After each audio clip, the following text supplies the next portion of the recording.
Bueno, pues primero que nada, pues agradecerles a todos por su tiempo, por venir, por todo este asunto. Y bueno, pues sobre todo agradecer muchísimo al TEC de Monterrey, agradecer a Maricruz, agradecer a Ceci, agradecer a Regina, a toda la gente que me hizo estar aquí. Y bueno, justo antes de venir, hablé con Ceci un día antes y estaba yo todo nervioso. Y hijo, pero ¿de qué quieren que hable? ¿De qué quieren que hable? Y entonces ella me dijo, no, cuéntanos tus experiencias como guionista, ¿no? Entonces, va a ser básicamente como lo que callamos los guionistas. Y lo contaremos. Y bueno, pues me gustaría como platicarles pues, un poco de quién soy yo, qué es lo que hago, cómo llegué a ser lo que soy, ya sea para que algunos digan, quiero ser así en unos años, o digan, no quiero ser así en unos años, dependiendo de los gustos. Y bueno, y después me gustaría armar una pequeña sesión de preguntas y respuestas para ver qué inquietudes, qué dudas o qué locuras salen en el proceso. Pero déjame, yo les cuento, pues mi nombre es Patricio Sáiz Valenzuela. Yo tengo 42 años, yo soy orgullosamente norteño de la ciudad de Reynosa, Tamaulipas, y bueno, resulta ser que en algún punto de mi vida yo era joven, y en ese momento que yo era joven, bueno, es muy chistoso porque cuando yo era niño, un día mi mamá me llevaba a ver una película que se llama La Guerra de las Galaxias, y así como todas las de mi generación, fue amor a primera vista, y normalmente como los primeros amores, original, no son necesariamente ni los mejores, ni los más profundos, pero sí es el que más te marca. Y yo me acuerdo que sí, desde que vi esa película quedé maravillado y dije, yo quiero hacer esto en la vida.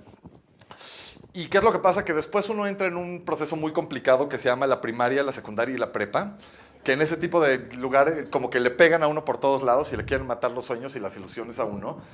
Y es muy chistoso porque cuando yo iba en sexto de prepa, pasando de quinto a sexto de prepa, en mi época, yo no sé si sigue siendo igual, tenías que escoger como un área y las áreas te enfocaban hacia algún tipo de carreras, ¿no? Entonces yo la verdad iba en una secundaria y en una prepa a la que no recuerdo con mucho cariño, ni la recordaré con cariño.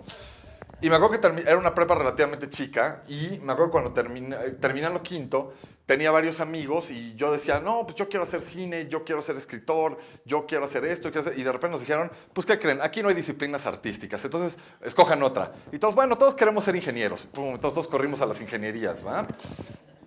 Y es muy chistoso porque cuando estaba yo en la prepa, me acuerdo que en esa época, pues mi hermana tenía un novio que era muy simpático y un día yo no sabía ni bien qué estudiar ni qué dedicarme y le pregunté al novio, oye, pues tú qué onda? Y me dijo, no, pues yo estudio ingeniería industrial. Y dije, ¿y qué hacen los ingenieros industriales? Y ya me explicó y dije, pues suena bien, estudiar eso. Entonces, realmente fue bastante idiota mi decisión, o sea, no ni pregunté, ni analicé, ni todo. Y lo que es chistoso es que pues entro a estudiar ingeniería y bueno, afortunadamente no he sido tan burro para física y matemáticas, entonces bueno, pues ahí iba yo lidiando la carrera de ingeniería.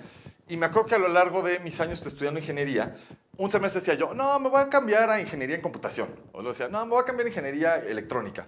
No, yo creo que me voy a cambiar a ingeniería en minas y metalurgia. Y estaba yo así como que haciéndome güey, sabrosamente. Y de repente, por cuestiones y por amigos, conozco un amigo que se llama José Manuel Villa y él quería entrar a estudiar cine.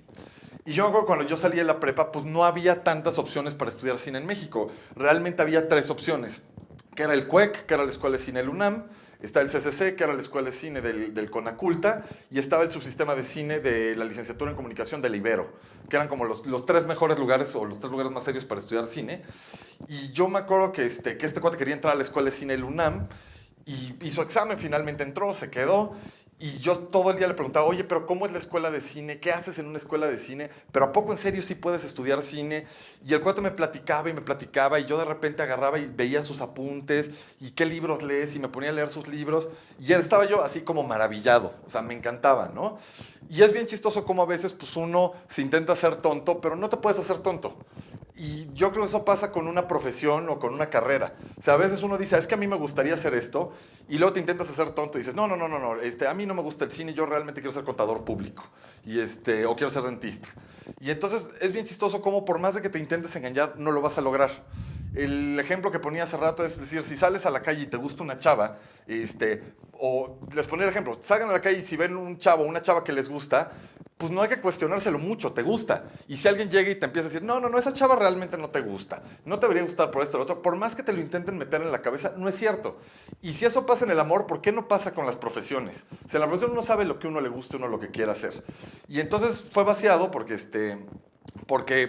pasa el tiempo y de repente me acuerdo que me piden aplicar para una beca en ingeniería para entrar a trabajar en Procter Gamble. No sé si aquí sepan, pero cuando estudias ingeniería, como que el cielo de los ingenieros es Procter Gamble, porque tiene como grandes prestaciones y es una gran empresa y tiene todas estas ventajas padres. Y en eso yo decía, no, sí, ya voy a meterme a Procter Gamble y voy a ser un ingeniero rico, prominente y exitoso y le voy a pellizcar las piernas a mi secretaria y ya la armé en la vida. Y me acuerdo que en ese momento, pues de repente me entró como un virus, o sea, me entró como un pensamiento maligno de estudia cine, estudia cine, estudia cine, estudia cine. Y de repente dije, ¿le hago caso al pensamiento maligno? No. Y de repente yo dije, tratándome de hacer pendejo otra vez, dije así, no, voy a hacer examen a la escuela de cine para que me reboten y estar convencido que sí soy ingeniero. Entonces fue vaciado porque hago examen a la escuela de cine y pues que me quedo. Y digo, no, nada más voy a ir un mes para estar seguro que esto no me gusta y ya dedicarme a ser ingeniero. Pues que entro a la escuela de cine que me gusta mucho, ¿sí me explico? Y entonces ahí fue donde pues estaba en esta situación rara, que de día yo estudiaba ingeniería, en la tarde yo estudiaba para ser guionista, y entonces era como una combinación muy extraña. Y lo primero que me pasó en la escuela de cine, que fue muy chistoso, fue que de repente dijeron, yo era como un bicho raro en la escuela de cine, porque pues básicamente en las escuelas de cine la gente o viene de estudiar letras, o viene a estudiar comunicación, o viene a estudiar otro tipo de carreras. Y entonces de repente agarran por ahí se corre el rumor que yo estudiaba ingeniería y me dicen, pues este es bueno para matemáticas y física, pues agárratelo de productor. Entonces es muy chistoso porque empecé a trabajar como productor, fueron como mis primeros trabajos, y ahí fue donde entendí y donde pude como un poco unir las dos carreras o las dos ideas, porque yo decía, sí, pues yo puedo ser guionista y yo puedo escribir ideas muy locas en un papel o ideas padrísimas en un papel, pero cómo se van a realizar esas ideas y cómo se van a conseguir y cómo se van a administrar y cómo va a haber una logística de los recursos para que esas ideas se conviertan en películas. Entonces eso estuvo muy interesante porque me ayudó mucho a unir dos mundos que parecían muy separados y creo que ahí como que la ingeniería me ayudó mucho a ser guionista o me apoyó de una manera poco común en ser guionista. Y luego otra cosa que fue muy divertida es cuando tú estudias ingeniería, básicamente al ingeniero te dicen, a ver, te vamos a demostrar cómo funciona este foco. Entonces este foco pues resulta ser que hay un filamento que tiene un voltaje, que vibran los electrones y emite luz. Entonces, bueno, pues ya entendí cómo funciona el foco. Entonces vas a hacer 120 problemas de cómo funciona el foco. Entonces te agarran de estos libros de electricidad y magnetismo, de lo que sea, y tienes que hacer 120 problemas. Y lo que es muy chistoso es que cuando estudias ingeniería te orientan a aprender a solucionar problemas. Y eso aplica mucho en el guión, porque en el guión básicamente, más que solucionar un problema, el chiste es que crearle un gran problema a un personaje y a ver si lo puede solucionar o no. Eso es básicamente la creación de guiones, ¿sí me explico? Si yo de repente agarro y digo, pues voy a poner este cuate que se llama Batman, vamos a ponerlo más difícil, un locazo que se llama el Guasón. Entonces, ¿cómo el Guasón se la va a complicar, y Batman tiene que ver cómo le soluciona, cómo le gana? Entonces, afortunadamente ahí pude como mezclar las dos cosas y como que pude articularlo. Y entonces es chistoso porque las cosas fueron dando de maneras raras, porque luego mi primer trabajo que me dieron, o mi primer trabajo pagado, fue escribiendo documentales de matemáticas. Me hablaron de la televisión universitaria y me dijeron, bueno, pues tú tienes el perfil de cineasta, tienes el perfil de ingeniero, entonces de alguna manera, ¿por qué no empiezas haciendo documentales de matemáticas? Entonces, si un día tienen insomnio o un día no pueden dormir, busquen en YouTube Aventuras Matemáticas, Cálculo Diferencial Integral. Fue escrito por un servidor, ¿ok? Y van a dormir muy padre y probablemente si tienen suerte aprenderán algo de cálculo, aprenderán lo que es una derivada o una integral. Pero bueno, entonces ese fue como mi primer trabajo y a partir de ahí pues fui empezando a trabajar y de repente descubrí que pues sí yo podía trabajar y podía vivir de esto. Hay otro dato muy chistoso que no les conté, que es cuando entré a la escuela de cine, como yo estaba con la intención de que me rebotaran y que fracasara yo, pues nunca le avisé a mi mamá. Y entonces, vaciado porque me aventé un año estudiando cine sin que mi mamá se enterara. Era así como una Batman y Bruno Díaz, que vivía yo dos vidas. Hasta que un día mi mamá descubrió una factura de la escuela de cine y me dijo, oye, ¿qué es esta factura del CCC, de una colegiatura, de qué diablos es esto? Y ya pues le tengo que decir la verdad y ya mi mamá me dijo, mira, mientras no descuides la ingeniería, haz lo que se te antoje. Fue lo que me dijo mi mamá. Y entonces fue vaciado porque empecé a trabajar de guionista y lo empezaba yo a disfrutar y todo este asunto. Y curiosamente, hay una anécdota muy divertida que involucra a otro guionista que justo se la estaba platicando ahorita en la comida. Resulta ser que pues yo empecé a escribir y en esas épocas en mi vida yo tenía un perro. Y sacaba a este perro a pasear, vivía en un lugar del DF que se llama Villa Verdún. Y una vez que había otro cuate que paseaba un perro. Y de repente nos sentíamos y teníamos la plática más estúpida del universo. Hablábamos de perros todo el día. O sea, no, si el setter irlandés es una raza muy noble. Y los pequineses es una raza que evoluciona de no sé qué. Y ya pasó el tiempo. Pero cuando entro yo a estudiar las dos carreras, pues no me pude encargar del perro. Mi hermana en ese momento se fue a vivir con su novio. No teníamos manera de que cuidar al perro, entonces ya hicimos ahí como un teletón de ver que se quedaba el perro. Conseguimos unas personas muy padres que se lo quedaron. Y me vuelvo a encontrar este cuate en el parque. Entonces de repente me lo encuentro y de repente me pregunta, oye, ¿por qué yo no he sacado tu perro? No sé qué. Y le digo, no, pues es que lo tuve que regalar porque estoy estudiando otra cosa. Y dice, ay, ¿qué estás estudiando? Y le dije, no, pues para ser guionista de cine. Y dice, ay, yo acabo de escribir el guión de una película que están filmando, yo espero que le vaya bien. Yo, ¿cómo se llama tu película? Se llama Amores Perros. No, pues vamos a prender unas veladoras, échale ganas, hay que ser entusiasta, hay que ser positivo, ojalá salgan bien las cosas, ¿no?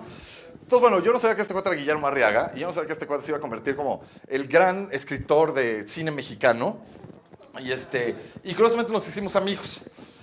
Bueno, pero antes de hacernos amigos, me acuerdo que un día fue chistoso porque él me habló y me dijo, oye, ven a mi casa, quiero enseñarte algo. No, pues sí. Oye, aquí tengo un guión, quiero que lo leas.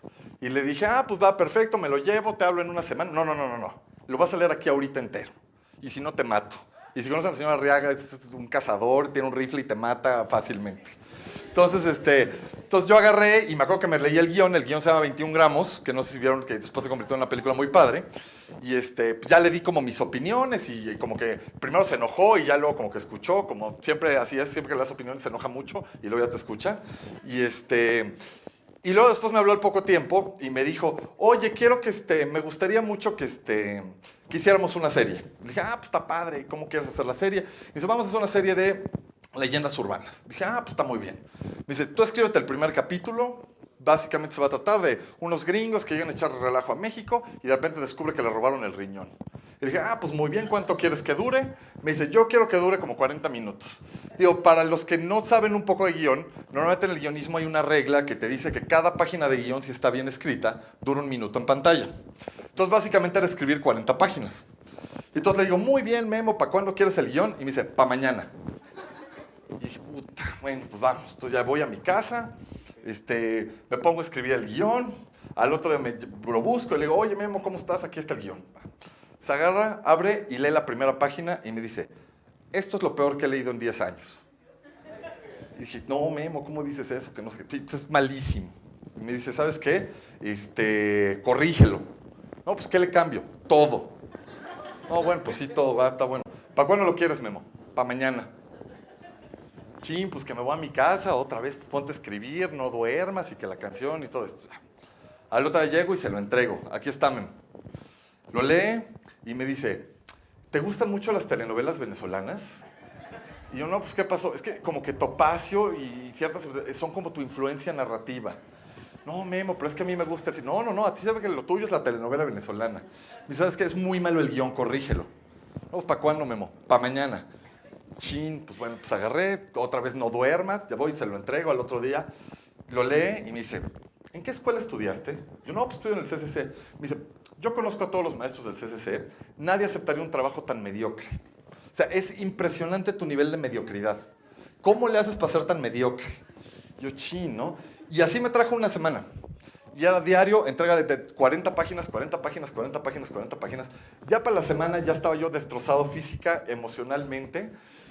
Y de repente agarraba el guión y se burlaba de mí. Ve tus diálogos, parece que ni en Televisa dialogan tan horrible. ¿Cómo le haces pasar tan chava que no sé qué? Yo ya lo iba a matar, así, yo ya lo iba a matar. Y ya que me vio que estaba yo hecho pedazos, volteó y me dijo, el guión estaba bien, nada más quería saber si tenías los huevos que se necesitan para ser escritor. Lo cual creo que ya tenía yo los huevos, no necesitaba atormentarme tanto para saber que los tenía, ¿sí me explico? Pero sí lo que fue interesante, la gran lección que me dio Guillermo, pues es bien importante tener rigor. Y esa es como una palabra que sí me dejó mucho marcada a él, que es, pues sí podemos querer hacer una cosa o puede gustarnos hacer algo, pero sí tenemos que exigirnos lo más posible, ¿sí me explico? Esa es una cosa que yo creo que es como bien importante y esa es a mí una gran lección que me dejó Guillermo, ¿ok? Y sí yo creo que el estar trabajando con él, el estar cerca de alguien o sea, es como, hay una regla que yo les digo a mis alumnos, que es, les digo, como entrenas, juegas. Si te vas a entrenar con los pendejos, se te va a pegar, ¿eh? ¿Sí me explico? O sea, si yo digo, voy a entrenar con los del Barcelona, ¿cómo creen que me van a tratar? Yo ahorita llego con Messi y le digo, ¿qué onda, mi Leo? ¿Qué onda? Así. ¿Cómo creen que me van a tratar los del Barcelona? ¿Voy a sufrir? Ok. Pero, o imagínense que ahorita voy y al contrario, me voy con unos niños de primaria. ¿Qué onda, chicos? Vamos a echar el soccer. Si yo vivo con plan chavorruco, así. ¿Qué onda? ¿Cómo? ¿Voy a jugar soccer mejor que ellos, sí o no? Bueno, lo que ustedes no saben, soy tan malo que probablemente me van a ganar ellos, pero en teoría sí les debería yo de ganar. Pero, ¿qué es lo que va a pasar con mi nivel de juego? ¿Con quién voy a mejorar y con quién voy a empeorar? Con los del Barcelona voy a sufrir horrible, van a decir que soy imbécil, van a decir que estoy negado, pero lo que va a pasar es que yo voy a subir mi nivel de juego. Y esa es una lección que a mí me enseñó el trabajar mucho con Guillermo. ¿Sí me explico? Como el exigirte, el estar viendo constantemente su trabajo. Me acuerdo que me enseñó los guiones de Babel, Los Tres Entierros de Melquíades Estrada, todos estos guiones que luego se convirtieron en grandes películas. Y eso a mí me ayudó como a subir un poco la barra. ¿Sí me explico? Hay una cosa que luego me pasa con alumnos, o también yo que he sido asesor de varias películas, que de repente llegan y me dicen, no, es que esta película es para México. Entonces estás diciendo que los mexicanos somos más pendejos. ¿O por qué estás diciendo como echándola para abajo? ¿Sí me explico? O sea, yo creo que uno tiene que tratar de dar lo más alto de su trabajo, no importa para quién sea, no importa para dónde vaya. O sea, no creo que sea justificante decir, o cuando me pasa con mis alumnos que me dicen, es que soy estudiante. ¿Sí me explico? Pues, o sea, no hay peor síndrome que la gente que se autopendejea. ¿Sí me explico? Entonces esa fue como otra gran lección que aprendí. Bueno, después lo que pasó fue que estuve trabajando mucho con Guillermo y todo.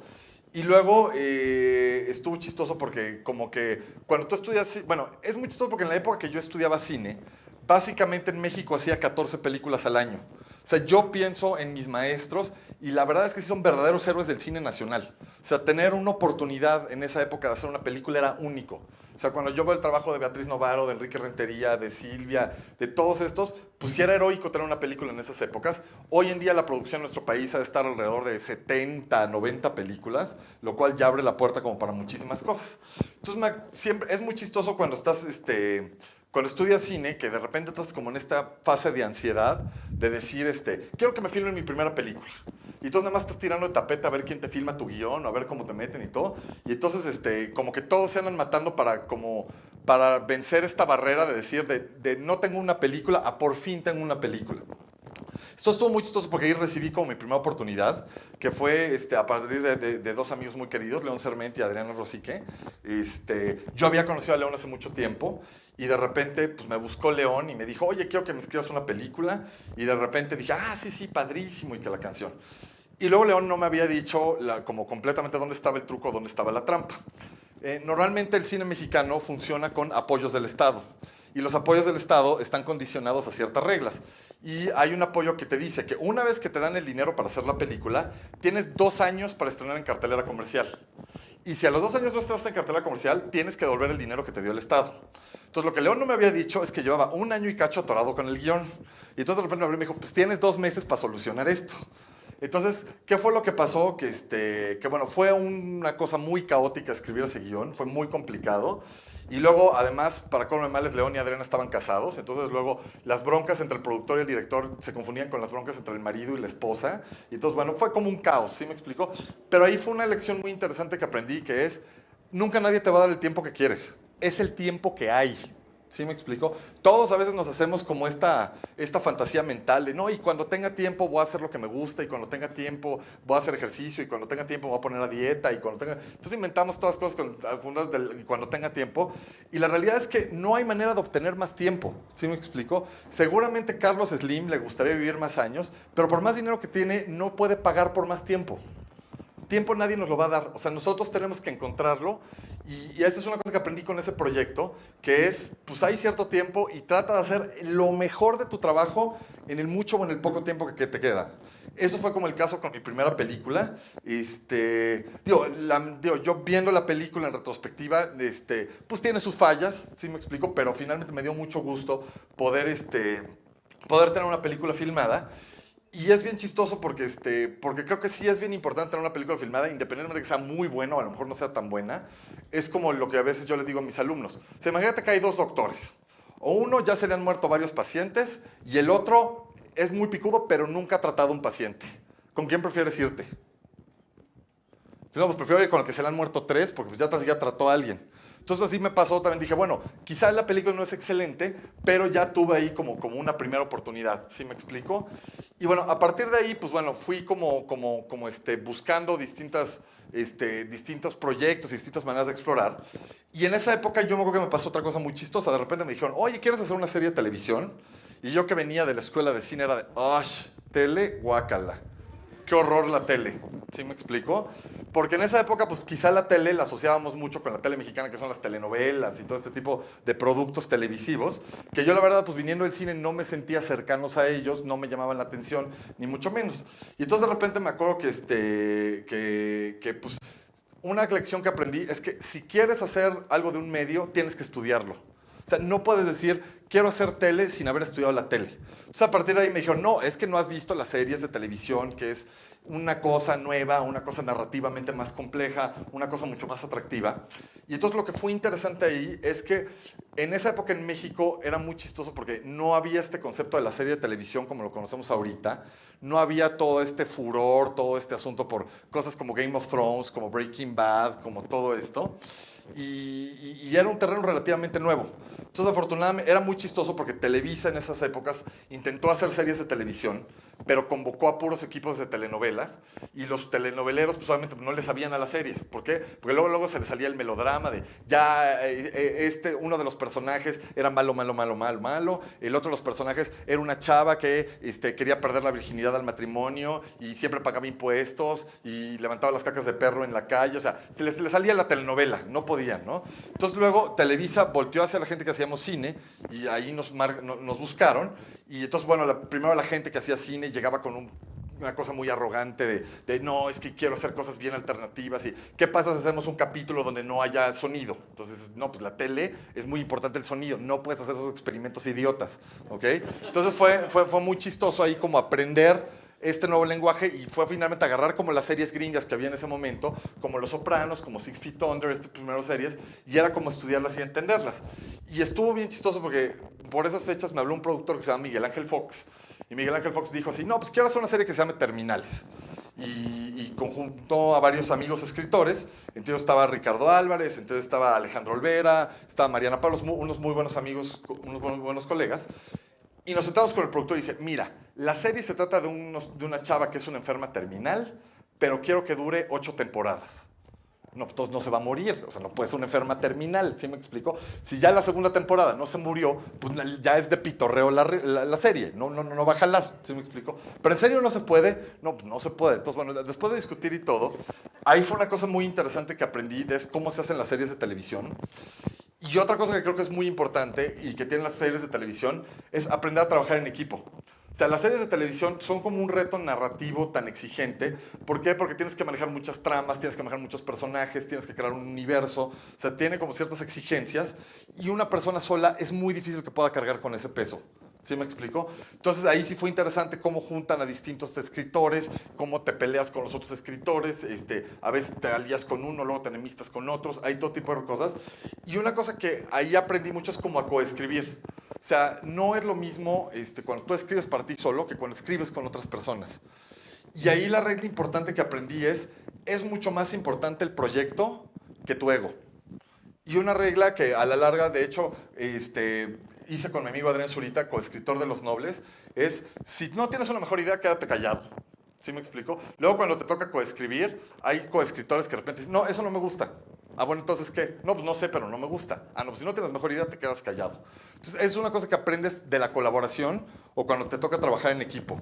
Y lo que luego nos dio mucho gusto fue que sale el primer capítulo de Terminales y era cuando había los ojos encima de Televisa, porque Televisa dijo, no, es que quiero hacer series nuevas y todo. Y pues por la trayectoria de Televisa, pues nadie le creía. Y decían, no, pues no lo van a hacer bien y todos nos iban a criticar. Y me acuerdo que hubo una cosa muy chistosa que apareció una reseña en La Jornada. Y La Jornada decía el escritor, nunca pensé recomendar un proyecto de Televisa, pero sin embargo Terminales está muy bien. Y nos echaron muchísimas porras. Lo raro fue que por programación y por todo este asunto no tuvo mucho éxito con el público, o sea, no funcionó, no fue un producto exitoso, pues sí tuvo muy buena recepción con la crítica, pero no con el público. Pero lo que sí nos dio mucho gusto fue que 2 o 3 años después, quien compró el proyecto fue la cadena estadounidense ABC, y ABC la adaptó a Estados Unidos. Hicieron una serie que se llama Chasing Life, que pues ahí aparezco yo como creador y aparecen todos mis compañeros escritores como creadores. Entonces fue una cosa muy padre porque un proyecto que de repente pensamos que no era tan relevante, no era tan importante, pues como tuvo como un muy buen resultado en base al trabajo y a la colaboración de todos. Luego también en esas épocas, me acuerdo que me tocó conocer a unos compañeros muy queridos del cine mexicano, que son los hermanos Robsar, Fernando y Billy Robsar, los que tienen Lemon Films, los productores de Kilómetro 31 y Matando Cabos y todo eso. Y me acuerdo que en esa hubo una experiencia muy divertida porque ellos decidieron hacer una serie de terror que se llama 13 Miedos, que básicamente era como replicar estas series de terror de los 80s como La Dimensión Desconocida y todo. Y había una premisa que yo les había platicado, que les había gustado mucho, que se trataba de un cuate que quiere jugarle una broma a un amigo del trabajo y entonces dice, voy a hablar al periódico y voy a poner un anuncio de que se murió una esquela. Entonces el cuate, para cotorrearse a su cuate del trabajo, manda a poner una esquela como que el cuate se muere y al otro día el amigo se muere. Y entonces empiezan a jugar con este rollo de ponerse esquelas y se empiezan a matar entre ellos. Y fue como una historia de terror muy divertida. Y luego vino lo que fue realmente de terror, que fue que de repente me acuerdo que terminan el guión y de repente dicen, oye, ¿quieres ir al, yo me acuerdo que les dije a los productores, oye, déjame ir al rodaje para conocer a los actores y para conocer al director y todo este asunto. Y es muy chistoso porque hay una regla muy famosa que para los que quieran ser guionistas, la fiesta del guionista es el primer día de rodaje. O sea, olvídense la premiere, olvídense, eso no es la fiesta del guionista. La fiesta del guionista es porque el día que tú llegas el primer día del rodaje, todo el mundo te saluda. Tú eres el guionista, te quedó increíble, que no es que, ay, tráiganle un café, que no es que, ay, la actriz te quiere conocer, y todos te aplauden. El segundo día del rodaje, ya nadie te quiere. ¿Sí me explico? ¿A qué vino este cabrón aquí? Seguro va a tener que comer y viene a gorrear. Y en la premier menos te quieren. ¿Sí me explico? Con trabajo sí luego te mandan la invitación. Entonces una cosa bien importante como guionista es ir al primer día de rodaje. Inclusive hay este chiste muy tonto que dicen, había una actriz tan pendeja, que se acostaba con el guionista. Entonces, bueno, me acuerdo que yo quería ir al rodaje y de repente los productores decían, no, pues se complicó, no sé qué, y parecía que de repente, pues nunca había manera de contactarlos ni nada. Y de repente me dicen, no, pues ya se está editando el capítulo y no sé qué. Y dije, bueno, pues ya está editando, bueno, ya lo veré editado, a ver qué tal queda, ¿no? Y de repente hablan y me hablan y me dicen, oye, ¿sabes qué? Se van a filmar unas escenas adicionales, que es lo que se le llama los retakes. Y normalmente cuando uno sabe que en teoría si una película o algo está bien filmado, no se deberían de hacer retakes. De hecho, cuando hay retakes es evidentemente porque hay algún problema grave. Entonces me dijo, ¿quieres ir a los retakes? Y me preocupé, pero dije, bueno, pues ya, para conocer al director y a los actores, güey. Entonces ya llego a los retakes y de repente, pues estoy sentado, conozco al director, hola, mucho gusto, conozco a los actores, y de repente ya me siento en las sillas junto al monitor, estoy muy contento bien, ¿no? Y de repente llega uno de los actores y dice, oiga, señor director, ¿qué hago? Y le dice, no, pues pasa maquillaje que te llenen de sangre. O sea, se va el director. Y yo me quedo pensando y dije, este güey nunca le pasaba nada en el capítulo. O sea, ¿por qué lo van a llenar de sangre? Entonces yo vuelto con el director y le digo, oye, ¿y por qué este cuate va a que lo llenen de sangre? Y dice, no, pues es que lo que pasa es que el capítulo nos quedó un poco corto, no llenamos el tiempo de la televisión completo, pues como no teníamos nada que hacer, pues vamos a hacer una escena donde lo matan. Pero ¿cómo? No tenía que morir, ¿no? Entonces, ahí aprendí otras las cosas del guionismo, que es básicamente, yo siempre he dicho que el guionismo tiene como 2 fases, la fase católica y la fase budista. La fase católica es cuando estás escribiendo el guión y entonces te azotas y sufres, es mi guión, mi historia, sufro, perdóname Dios, andas como en todo ese rollo. Pero una vez que entregaste el guión, más te vale entrar en la fase budista del desapego. Yo hice lo que tengo que hacer, que no me importen los efectos de mi acción, porque luego pues a veces te pueden cambiar los actores, te pueden cambiar las locaciones, te pueden cambiar la historia, que es un poco como las 2 fases que yo siento que tienen, ¿no? Entonces eso fue como una de las cosas interesantes que aprendí a través de ese proyecto. Y es muy chistoso cómo los distintos proyectos que he hecho, o sea, como que me han dejado como distintas lecciones. Por ejemplo, cuando empecé a hacer estuvo muy chistoso porque hace mucho tiempo una productora me dijo, oye, era una productora de Canal 11, me dice, quiero hacer una comedia. Necesito que me mandes unas páginas de cómo escribes. Entonces me acuerdo que me senté, se las escribí, se las mandé y me mandó a decir, eres el peor escritor de comedia que he leído. No te dediques a la comedia. Haz dramas, haz películas de terror, no lo hagas. Y me acuerdo que a mí sí me lastimó muchísimo. Y sí dije así como, no, ya nunca voy a escribir comedia. Y fue chistoso porque por amigos y contactos y todos conocí a Gustavo Loza. Gustavo, él fue el que hizo una película que se llama ¿Qué culpa tiene el niño? Y Gustavo hizo esta serie que se llama Los Héroes del Norte. Y me acuerdo que Gustavo me encarga uno de los guiones de Los Héroes del Norte, me siento a escribirlo, se lo mando y me dice, híjole, el guión tiene muchos problemas. Y yo dije así, ¿qué pasa? Entonces ya me fui y me senté con Gustavo. Y le dije a Gustavo, oye, cuéntame qué problemas trae o qué bronca hubo y no sé qué. Y ahí Gustavo me dio una gran lección de cómo escribir comedia. Básicamente me dijo, ¿has visto El Chavo del Ocho? Le dije, sí, he visto El Chavo del Ocho. ¿Te has fijado que son los personajes haciendo las mismas pendejadas todo el tiempo? Yo, a ver cómo, me dice, va a salir el chavo del barril y va a ser pi, pi, pi, pi, pi, quiero mi torta con jamón. Va a salir el maestro longaniza y ta, ta, ta, ta, ta. Y me dijo, eso es básicamente la comedia. Entonces, y lo que quiere ver el público de los personajes es repitiendo esa tontería. ¿Sí me explicó? Hay un gran teórico de la comedia norteamericano que se llama Steve Kaplan. Steve Kaplan dice que la comedia es básicamente un género que expone las fallas del género humano o las fallas de los seres humanos y la conclusión a la que llega es que nos podemos aceptar con nuestras fallas. Si nosotros vemos las comedias, normalmente son personajes que pueden ser infieles, personajes que pueden ser holgazanes, personajes que pueden ser avariciosos, pero al final se les acaba aceptando y se les acaba perdonando. ¿Y qué es lo que pasa? Que el drama es lo opuesto. El drama es algo que expone las fallas de los seres humanos y no se les perdona y no se les acepta. Se les rechaza o se les mata o se les mutila o se les hace algo horrible. Pero entonces, lo que me enseñó Gustavo ahí era, cuando conocí los personajes de los del norte y ya les entendí, era básicamente, entiende cuál es la pendejada que hace tu personaje y repítela y repítela y repítela y eso es lo que al público le gusta. ¿Sí me explico? Y es mucho como somos los seres humanos, ¿no? Ay, ahí viene mi primo que siempre se está quejando de que México no gana el mundial.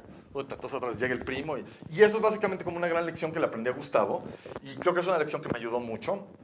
Bueno, posteriormente de los proyectos que nos tocó hacer, estuvo muy chistoso porque de repente me hablaron para hacer una serie para Canal 11 que se llama Pacientes. Y ahí la persona que designaron como directora era una guionista que se llama Silvia Pasternak. Y Silvia, ella es hija de uno de los psicólogos más importantes que ha venido a México, que trajo todo el conocimiento de Lacan y todo un conocimiento psicoanalítico muy profundo. Entonces yo dije, bueno, me entusiasma trabajar con esta persona porque pues, es alguien que era una serie que se trataba de psicología y tiene un trasfondo psicológico fuerte, ¿sí me explico? Entonces me acuerdo, pues ya la conocí, pues, nos caímos como medio bien y estuvo muy interesante porque ella juntó un grupo de escritores y la gran idea que tuvo Silvia dijo, cada quien se va a ir a su casa y cada quien va a crear un personaje. ¿Sí me explico? Y entonces cada quien, vete por allá, vete por allá. Y ahí también hubo varios compañeros escritores que estuvieron se armó un muy buen equipo de escritores. Y me acuerdo que de repente me dice, tú invéntate un personaje y a ver cómo lo armas y medio platicamos qué podía hacer para que contrastara con los demás personajes. Y entonces lo que hice ahí, me acuerdo que hay una teoría muy buena que dice ¿para qué inventas personajes si ya existen? Entonces, en esas épocas, al poco tiempo, yo había salido mucho tiempo con una chava que no me había pelado y estaba yo furioso. Y paralelamente para esas fechas, yo también tenía un amigo mío que estudiaba psicología, que era el más manipulador del universo, y utilizaba la psicología para manipular. Y entonces de repente dije, ¿qué pasa si combino la chava esta que nunca me ha pelado con la manipulación de mi amigo? Y entonces lo que hice puede ser inclusive una gran venganza contra esta chava por haberme bateado. Entonces inventé este personaje, que era una chava que finalmente dice que estudiaba psicología, pero todo el tiempo manipulaba y cuando le convenía decía, es que mi terapeuta dice tal cosa, cuando no le convenía no lo hacía y era cleptómana y tenía todas las fallas del mundo y inclusive se llama igual que la chava que me mateó, se llama María. Entonces fue como una venganza sabrosísima. Entonces otra cosa que ustedes pueden explorar a través de la escritura o a través de la creatividad y todo es vénganse de todos los que los han hecho sufrir. Esa es como una gran recomendación. Yo creo que hay una gran diferencia entre las personas que nos dedicamos al asunto creativo y las personas como normales. Las personas normales normalmente pagan por estar traumados y a nosotros nos pagan por estar traumados, afortunadamente. Entonces, eso fue una cosa muy interesante en ese proyecto. Y lo que hubo fue que Silvia nos dijo, más que escribir los guiones, platiquemos y conozcamos a los personajes, sepamos quiénes son, casi como si fueran seres de carne y hueso. Y después de todo este trabajo de platicar y conocer, estuvo muy chistoso porque decía, bueno, entonces cada uno de los guionistas va a escribir un capítulo de cada personaje. Entonces había un cuate, Alfredo, iba a escribir de uno, Carlos Hugo de otro, Caroline de otro, y yo el de mi personaje. Y después de escribir 20 y tantos capítulos, ya conocíamos tanto a los personajes que inclusive ya intercambiábamos los personajes. Yo escribía al personaje que había inventado Alfredo o el personaje que había inventado Silvia y todo este asunto. Entonces, la verdad, fue una cosa muy interesante porque todos metimos muchos asuntos de nuestras vidas en esa serie. O sea, es un proyecto que fue como, aunque era un proyecto televisivo normal, sí resultó como bastante personal y fue un proyecto que me dio como mucha alegría. Y aparte fue un proyecto que tuvo muy buen reconocimiento de la crítica, le fue muy bien en Canal 11 y fue un proyecto que estuvo padre. Bueno, el siguiente proyecto del que me gustaría platicar, pues, obviamente es de Nosotros los Nobles. Les voy a platicar un poquito cómo se gestó la historia y cómo fue toda la saga. Originalmente, yo tengo un amigo que se llama Adrián Zurita, que él es coescritor de Los Nobles, y me acuerdo que Adrián conoció al director de Los Nobles, a Gary Alarraqui, en el Festival de Morelia, y Gary había escrito un par de guiones que le había ido muy mal, y de repente buscó a Adrián, y Adrián me buscó y me dijo, oye, ¿sabes qué? ¿Por qué no le ayudamos a este cuate con su guión? Y dije, bueno, pues puede ser. Entonces ya nos enseña el guión que había escrito, era muy malo el guión que había escrito, o tenía muchos defectos, y dijimos, escribamos otro guión desde cero. Entonces empezamos a escribir este guión, y entonces básicamente, pues la historia es de este cuate que se llama Germán Noble, que en el momento en que muere su esposa y pasa el tiempo, se siente con la necesidad de compensar a sus hijos por la carencia de una madre, entonces se vuelve sobreprotector, entonces básicamente le suelta como todo el dinero a sus hijos, y en lugar de permitir que sus hijos crezcan, en lugar de permitir que sus hijos se den estos golpes de la vida, pues los convierte en estos inútiles y en estos buenos para nada, ¿no? Entonces fue muy chistoso cómo íbamos pensando la historia, y aparte era muy interesante cómo se fue sumando como los contextos de cada uno de nosotros. O sea, finalmente Gary Alarraqui es hijo del publicista Carlos Alarraqui, y él viene como de un contexto socioeconómico alto. Básicamente Adrián y yo veníamos de un contexto socioeconómico medio, y entonces era interesante cómo conjugábamos como los conocimientos o las experiencias de la clase alta con los de clase media, con los de clase baja, y poco a poco se fue dando como la comedia muy naturalmente. O sea, por ejemplo, el chiste de me quitaron mi black y mi black, pues es un chiste que inventó Gary, porque pues, yo nunca he tenido una tarjeta American Express negra, ¿va? Todos los chistes del pecero pues, los puse yo, porque a mí me encanta andar en pecero, ¿sí me explico? Yo odio el tráfico de la Ciudad de México y por practicidad me prefiero mover en metro y en pecero. Entonces, lo interesante fue cómo se juntaron o cómo supimos armonizar las diferencias y, o sea, como las fortalezas y las debilidades de todos. Y ahí lo que me pasó que fue muy interesante, fue que les podría contar muchísimas anécdotas, pero una muy buena fue que en una de las versiones del guión estaba este chiste de la Cuba más grande del mundo, y de repente me acuerdo que Adrián y yo, esa parte la había escrito Gary, y Adrián y yo le dijimos, no es cierto, Gary, ¿qué burrada es esa? ¿Cómo pones eso? Nadie nos lo va a creer, es una estupidez. Y Gary se pone todo serio y todo indignado y dice, pero es una idea de un negocio de un amigo mío. No es cierto, Gary, no seas mentiroso, que no sé qué. No, van a ver. Entonces le habló, fue el amigo, y llegó un amigo y nos dijo, tengo una idea de un negocio, la Cuba más grande del mundo. Coca y Bacacho patrocinan, que no sé qué.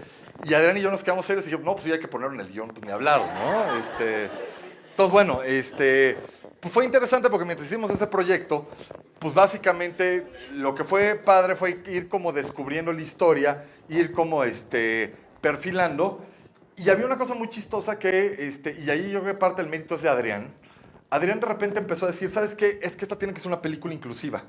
Dice, uno de los efectos del cine mexicano es que no es inclusivo. No hay películas que puedas ir a ver con tu abuelita, no hay películas que puedas ver a tu papá, con tus papás, porque si no, o hay muchas drogas, o hay mucha violencia, o hay muchas groserías. Y entonces yo me acuerdo que había unos pleitos tremendos entre Gary y Adrián, porque Gary le quería meter chistes de marihuana, le quería meter muchas groserías, y Adrián decía, no. Y Adrián decía, ¿sabes qué? Es que yo quiero traer a la gente al cine. Si le empiezo a meter groserías, si le empiezo a meter drogas, corro a la gente.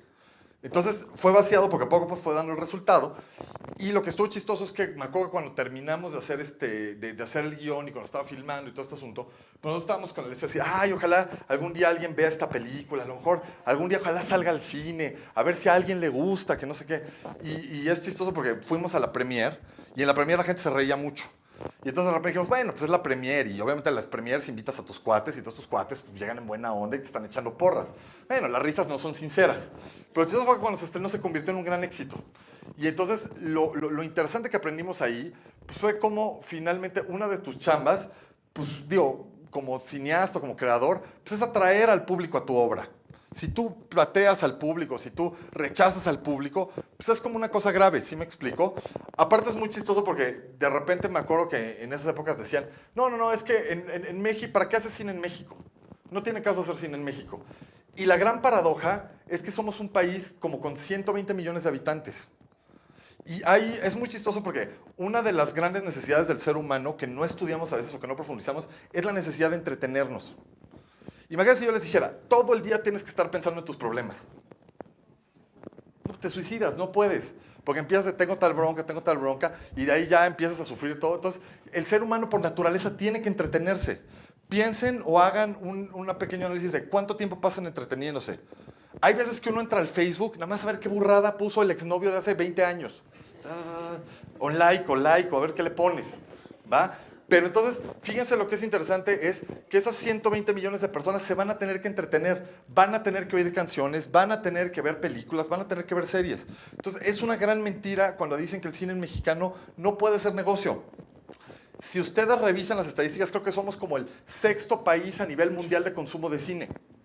Entonces, creo que ahí, y gracias a los nobles y todo este asunto, una de las cosas que se logró fue que logramos llevar a la gente a la sala. Y logramos hacer que la gente no saliera ofendida. ¿Sí me explicó? Luego en las películas mexicanas ya entras y, híjole, ya te quieres ir. Entonces, creo que, y no se trata de un anuncio de censurar o no sé qué, pero sí tienes que pensar que tienes que llevar al público al cine. ¿Sí me explico? Y más en el caso de México, que yo creo que si revisamos toda nuestra complejidad histórica, económica, social, pues somos este país que donde es muy chistoso porque yo ahorita decía, el género que más deberíamos de ser sería westerns. Me preguntaron por qué. Porque tú asómate en México y siempre hay una injusticia, para donde voltees.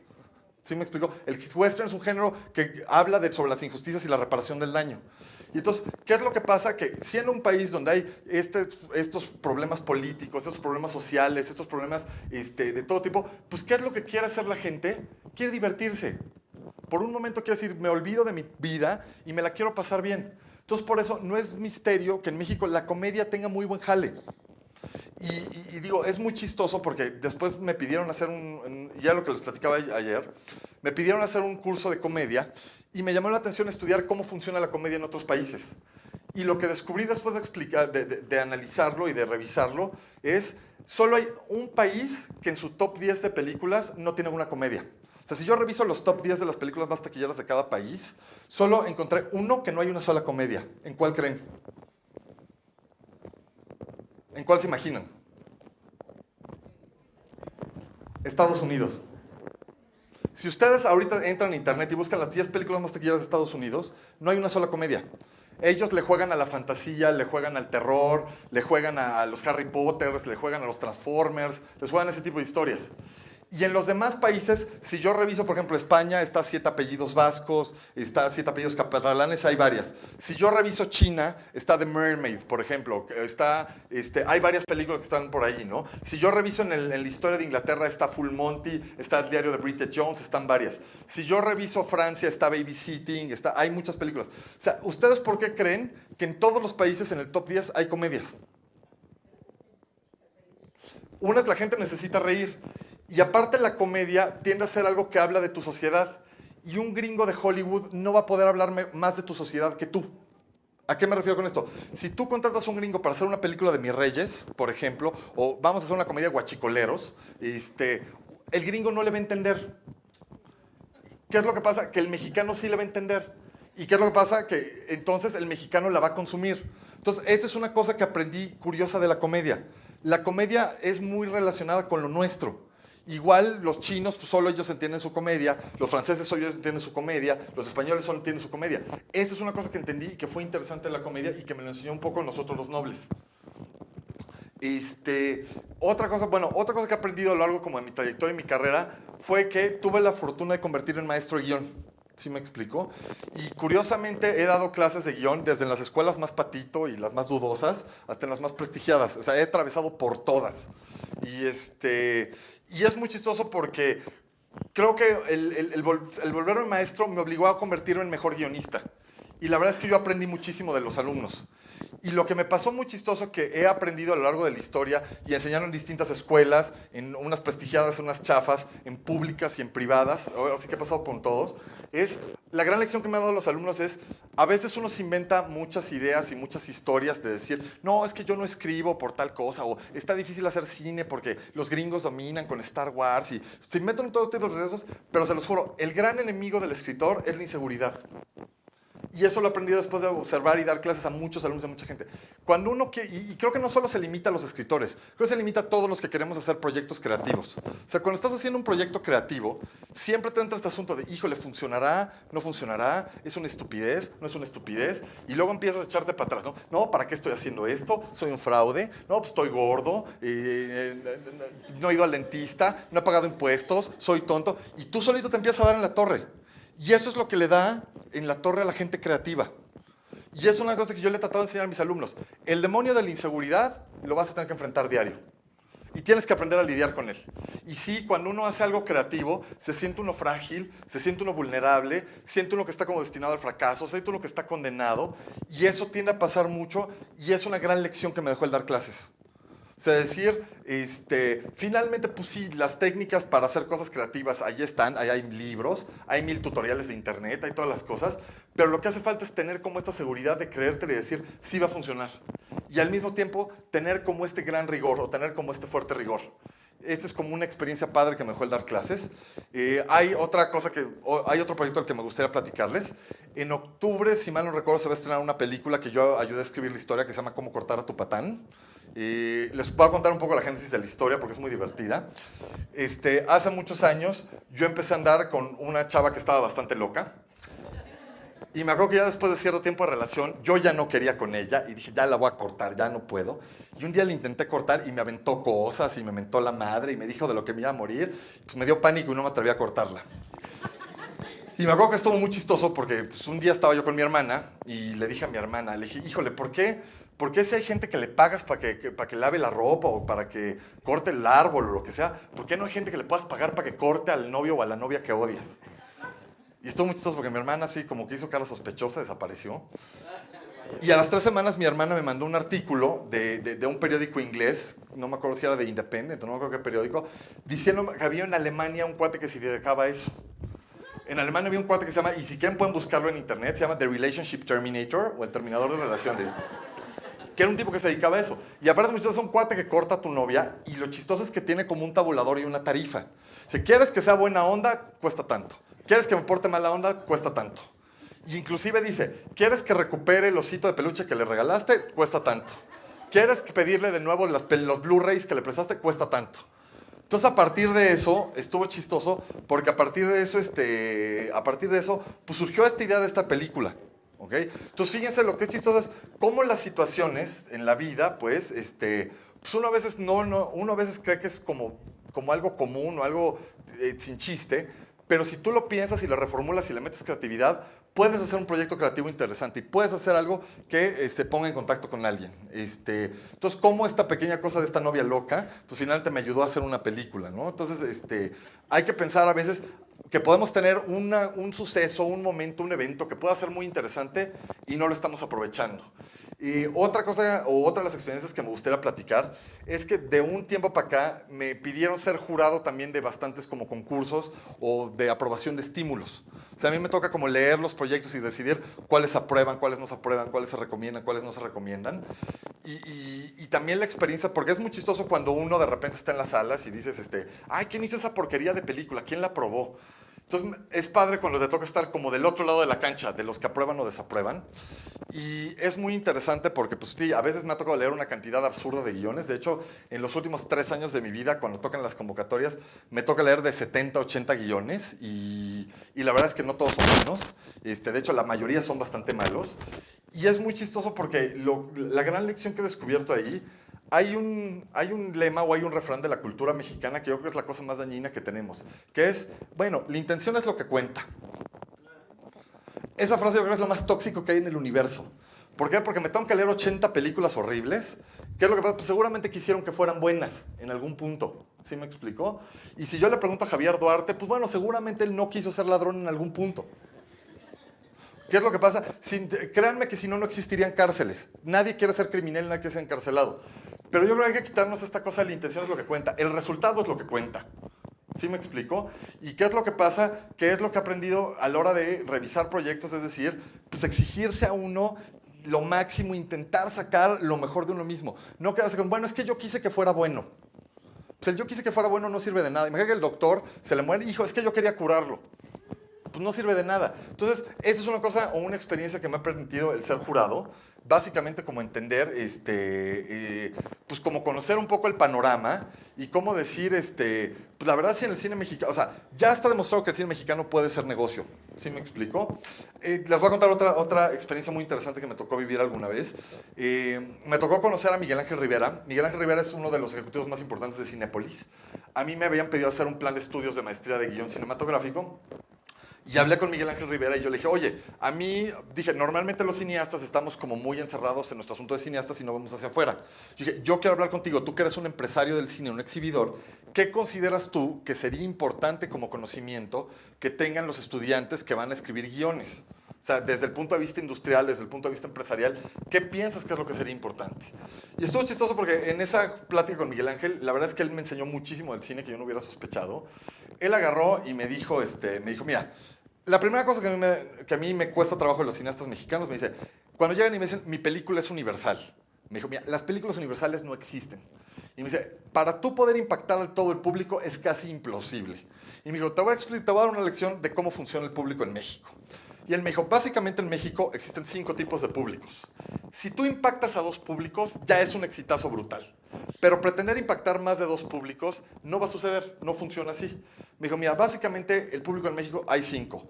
Lo que él me llamó el público mainstream, o como toda la familia, que pueden ser los que van a ver las películas de Pixar o todo este tipo de películas. Me dijo, está el público teen o el público adolescente, que suelen ser los que van a ver las películas de terror o los que van a ver Bajo la misma estrella o ese tipo de películas. Después me dijo, está la parejita. La parejita es el hombre y la mujer que van a ver una película y normalmente la que escoge es la mujer y es o la comedia romántica o la del señor Grey o la que quieran de esas. ¿Va? Después de eso me dice, está el público de la tercera edad, que el público de la tercera edad es la que va a ver El Cifré, del Hotel Marigold, ese tipo de películas. Y me dijo, el quinto público es el público cinéfilo. El público cinéfilo es el que va a ver La Jaula de Oro, Güeros, Ninfomanía, este tipo de películas. Y todo lo que él me explicaba me decía, para que una película en México sea muy exitosa, le llegas a 2 públicos cuando mucho. Me dijo, mira, si tú agarras una película como Batman, de Christopher Nolan, normalmente toda la familia pues no la va a poder ver porque esas son medio violentas. Los adolescentes sí puede que sí la van a ir a ver y le van a echar porras y les va a gustar muchísimo. La parejita normalmente no la va a ir a ver porque la chava va a decir, no, es que está muy violenta, no sé qué, no la quiero ver. La tercera edad menos la va a ver porque va a decir, no, pues guamazos y el guasón y eso, qué horror. Y el público cinéfilo va a decir, no, es genocidio cultural, no la voy a ver, qué horror. ¿Estamos? Entonces fíjese cómo él me enseñó y me dijo, cuando a mí llegan los cineastas y me dicen, es que mi película es universal, no es cierto, es falso. Entonces una cosa que ahí me enseñó interesante Miguel Ángel, me dijo, básicamente, piensa que tu película pues, va a un público determinado. Esta fantasía es para todo el universo, pues no es cierto. ¿Ok? Esa es como una regla que creo que es bien importante que me enseñó Miguel Ángel. Miguel Ángel, otra regla importante que me enseñó, me dijo, a ver, ¿cuál es el género que más se hace en el cine mexicano? Y yo me acuerdo que le dije, no, pues seguro es comedia. Me dijo, no, estás equivocado. Y le dije, no, seguro es drama, tampoco. Le dije, bueno, terror, menos. Y yo veía que él estaba como muy confiado y como que se reía cada que yo contestaba algo. Y es que dijo, este güey sabe algo que yo no sé y nunca le voy a atinar y voy a quedar como tonto. Sí, así fue. ¿Ok? Entonces le dije, ya me rindo, no sé. Y me dijo, es el género biográfico. Dije, no es cierto, ¿cuál es el género biográfico? No inventes. Y me dice, sí. Me dice, si tú ves la mayoría de las películas mexicanas, es algo que le pasó al director que jura que es interesantísimo y lo pone en pantalla. Si el güey se fumó un toque, la película de cómo me fumó un toque. O salió del closet, la película de por qué soy gay. ¿Sí me explicó? Y entonces por eso me decía, ese es uno de los problemas por el que el cine mexicano es poco interesante. Me dice, tú revisa el cine gringo y el cine gringo te puede gustar o no te puede gustar, pero lo que sí es, ellos no se basan de sus problemas. Dice, y el problema del cine mexicano es que la gente pone sus traumas en pantalla. Que vayan al psicólogo, no los pongan en pantalla, ni le pidan al Estado 20 millones de pesos para poner su trauma en pantalla. Y esa es una idea que me acuerdo que me dejó mucho Miguel Ángel, ¿sí me explicó? Otra cosa que me dejó muy interesante Miguel Ángel, me dijo, hay que entender que hay cosas que son culturalmente cercanas a nosotros y otras no son culturalmente cercanas. Me dijo, una recomendación, no hagamos cine de ciencia ficción en México. ¿Por qué? Porque no somos un país vinculado a la tecnología, a la innovación, ese tipo de cosas. Entonces, si yo disfrazo a Gael García de robot, no me la voy a creer nunca. que lo hagan los japoneses, que lo hagan los chinos, o intentemos encontrar una ciencia ficción que nos funcione, pero sí tratar de competir en los gringos en la ciencia ficción que vamos a hacer es imposible.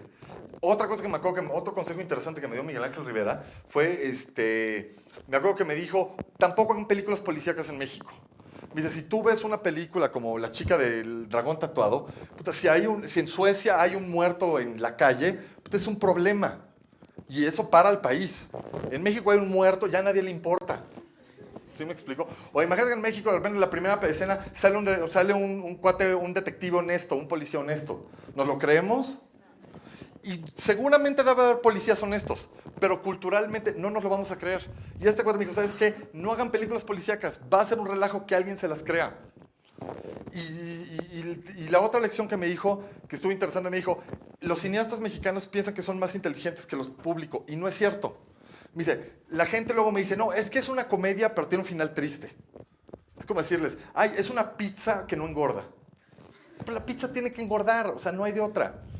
Igual pasa, la comedia tiene que darte un final feliz. ¿Por qué? Porque la comedia, la gente va a sentirse bien y va a haber este asunto de cohesión social con la familia, con la pareja, con los amigos, con todo este asunto. Entonces, esa es otra cosa que me enseñó Miguel Ángel y me dijo, si van a hacer películas de género, pónganse a estudiar los géneros.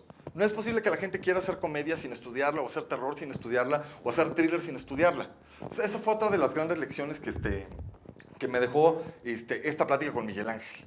Entonces, bueno, a grandes rasgos ya les he platicado un poco como de los proyectos que me ha tocado trabajar, como los proyectos más significativos, como las lecciones que he aprendido. Digo, seguramente hay varios más que les podría platicar. Digo, no me quiero extender como demasiado. Me gustaría, no sé si de lo que he platicado o de otras cosas, si tengan más dudas, más cuestiones, algo que quieran compartir, no sé. O ya nos vamos a casa, ya, sí, vámonos de vuelta. ¿O ya se aburrieron o cómo está la cosa? ¿Les bailo la despacito o qué hacemos? A ver.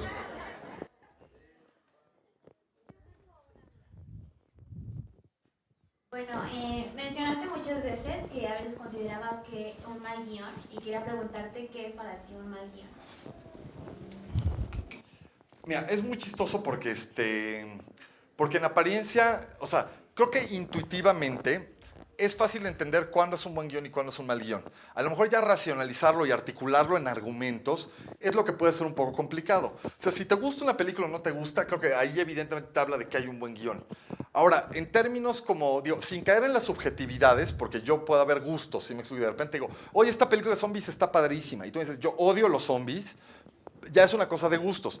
Pero yo creo que sea una manera como muy específica de cuantificar el guión. O sea, yo siempre lo he dicho, el guión tiene una parte que es como medio misteriosa, medio mágica, medio que nunca le vas a poder entender, pero tiene otra parte que sí es muy matemática. O sea, ¿qué es lo que debería tener un guión? Un guión debería tener medianamente personajes interesantes, debería tener un buen conflicto, debería tener una estructura bien manejada, debe tener un buen manejo del género, debe tener una premisa atractiva y debe tener buenos diálogos.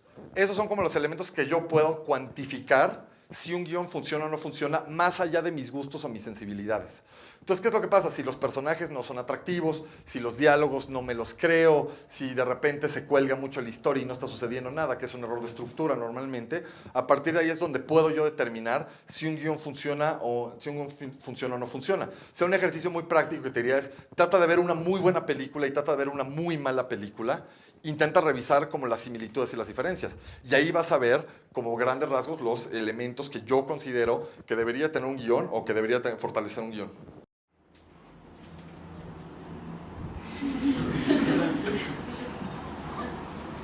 No, así está bien. Tiene que ver con la influencia de Gran Calavera de nosotros los nobles.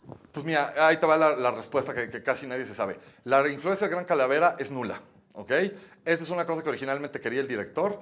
El otro guionista y yo vimos a Gran Calavera y nos dijimos qué padre película, qué padre Buñuel, pero no nos interesa nada de influencia. Si tú quieres saber dónde está el verdadero ADN de los nobles y la verdadera influencia, busca una película que se llama Where the Heart Is, de John Boorman, que es como del año 90, 92, no me acuerdo exactamente. Vela, ahí vas a encontrar la verdadera influencia de los nobles. Bueno, si quieres igual también. Bueno. Sí. Bueno. Bueno, no sé, quería saber también un poquito más de ti. ¿Tienes libros aparte o solamente escribes? Pues solamente he escrito guiones, ¿sí me explico? Pues digo, he escrito guiones de varios tipos, pero así como libros. O sea, pues tengo mis apuntes de la prepa y de la secundaria, no sé si te sirvan de algo. No, sí, en algún punto sí quiero, o sea, yo creo que, y ha sido interesante como maestro, es muy chistoso porque como maestro de repente te toca dar una clase y te empiezan a hacer como las preguntas desde cero. Y entonces sí, de repente en algún punto de la vida dije, quizá debería poner como el material en un libro, lee el libro y si tienes más dudas ya me preguntas y vemos, ¿sí me explico? Pero fíjate que también es muy chistoso porque pienso que uno de los errores o una de las debilidades que tenemos en México, y te estoy hablando como mi lado de como académico, es la falta de generación de conocimiento. O sea, yo creo que si algo tiene la cultura gringa que es admirable, es que son grandes generadores de conocimiento. O sea, si tú buscas en Amazon cómo echarte pedos, seguro hay un libro de cómo echarse pedos.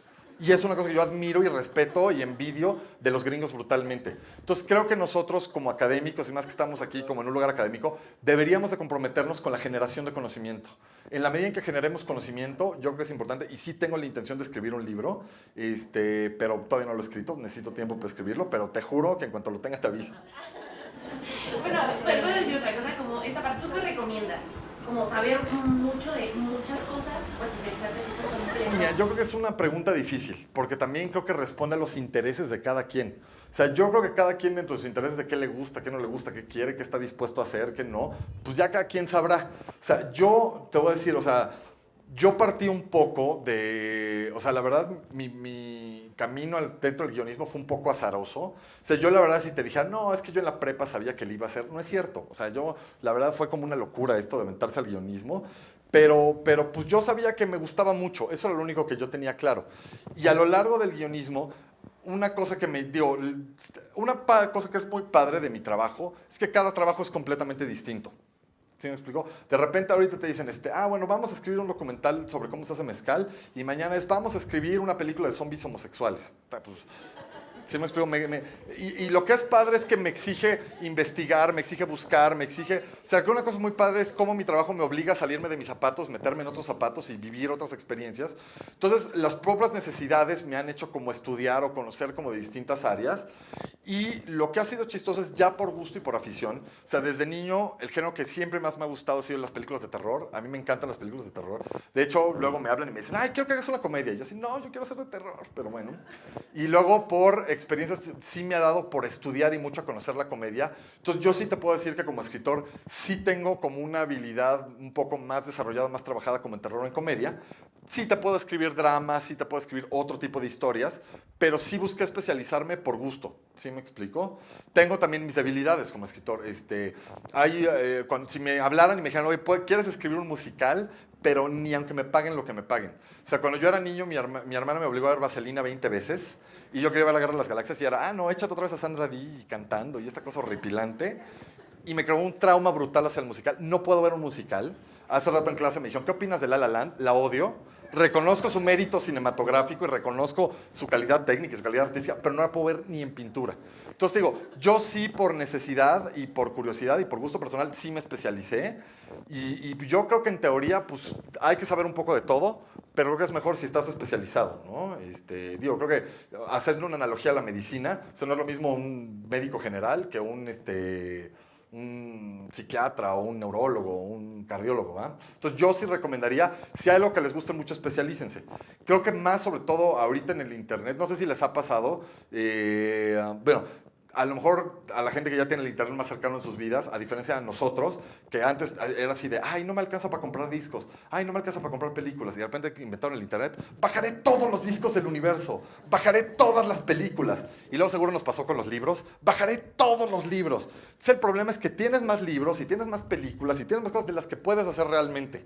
Entonces hoy en día como volverse especialista de todo me parece muy peligroso, porque pues con el internet tienes todo a la mano, nunca acabarías de leer todo, ni de ver todo, ni de estudiar todo. Y yo creo que hay algún punto, es muy chistoso porque luego hay un cierto tipo de alumnos que son como los eternos estudiantes, que me dan mucha risa, que de repente es, oye, ¿qué estás? No, ya estudié arquitectura, estudié medicina, estudié computación, estoy en mi 5ª maestría en investigación de operaciones y ahora quiero estudiar guión cinematográfico. Y ese va a morirse siendo estudiante, ¿sí me explico? Y va a estudiar otras 28 maestrías y todo, pero nunca va a hacer nada. Entonces yo creo que más allá hay que llegar a un punto en que hay que dejarla estudiada y hay que aventarse. Y te va a salir mal, y vas a sufrir horrible, y va a ser asqueroso, pero vas a aprender y te va a dar mucho más conocimiento.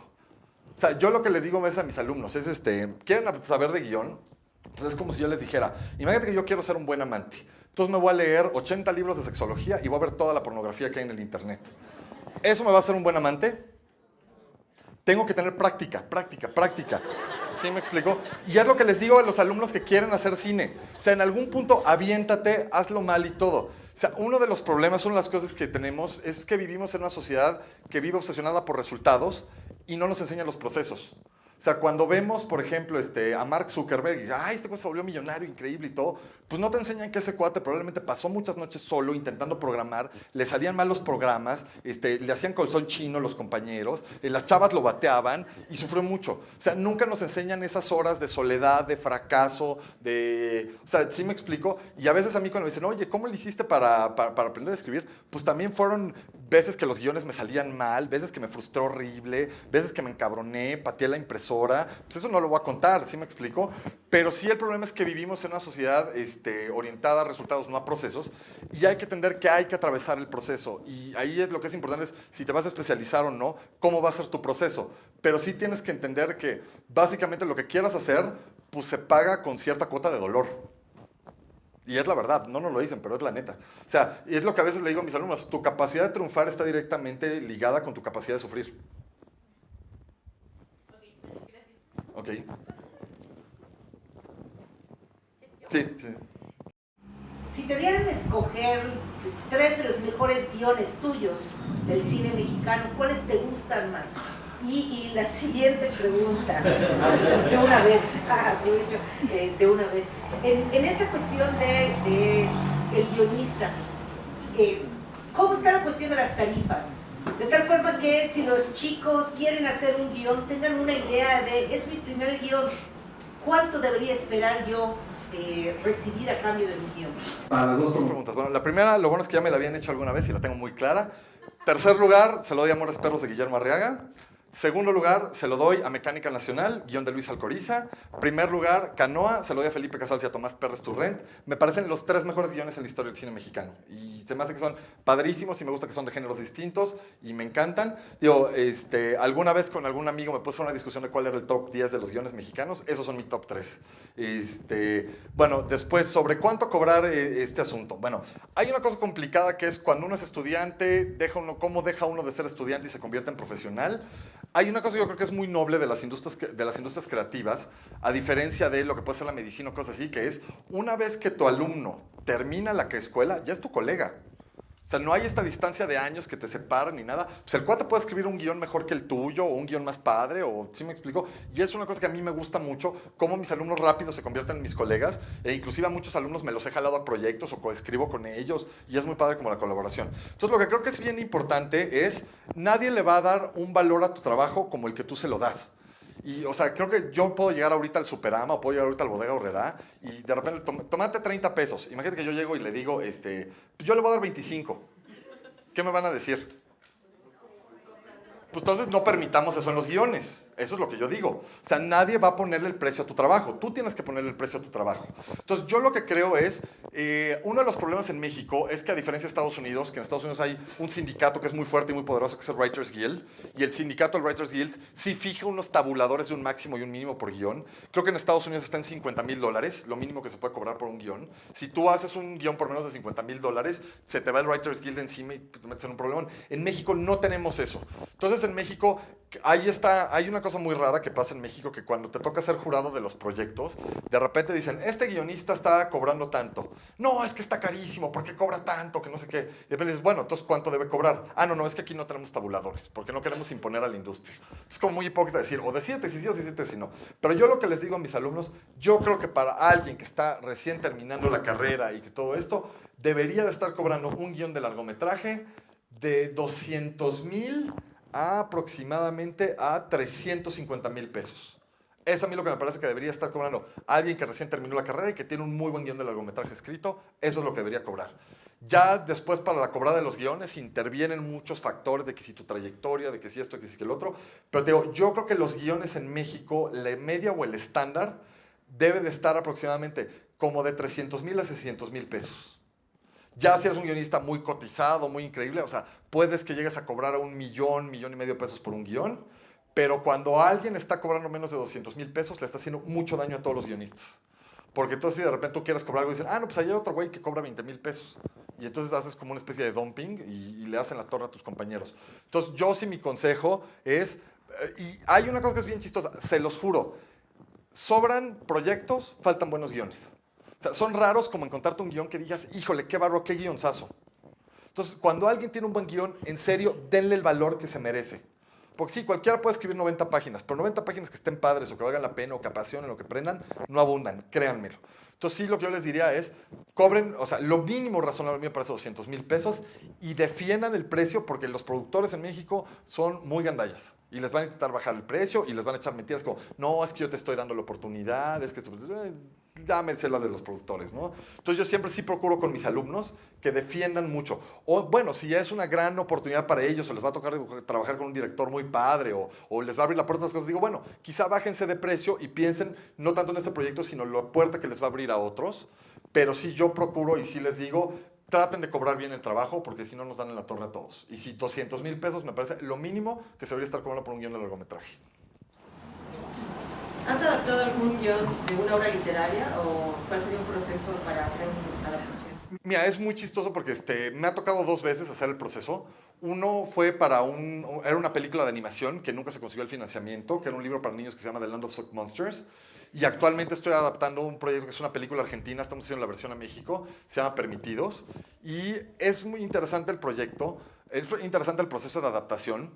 ¿Por qué? Porque básicamente ya hay una obra existente. Puede ser una novela literaria, puede ser una obra de teatro, puede ser un cuento, puede ser inclusive actualmente pues, están todas las novelas gráficas, que son como las grandes adaptaciones, o puede ser, por ejemplo, los videojuegos, que cada que hacen una adaptación de videojuego quedan unas películas desastrosas y horripilantes, pero bueno, ahí están.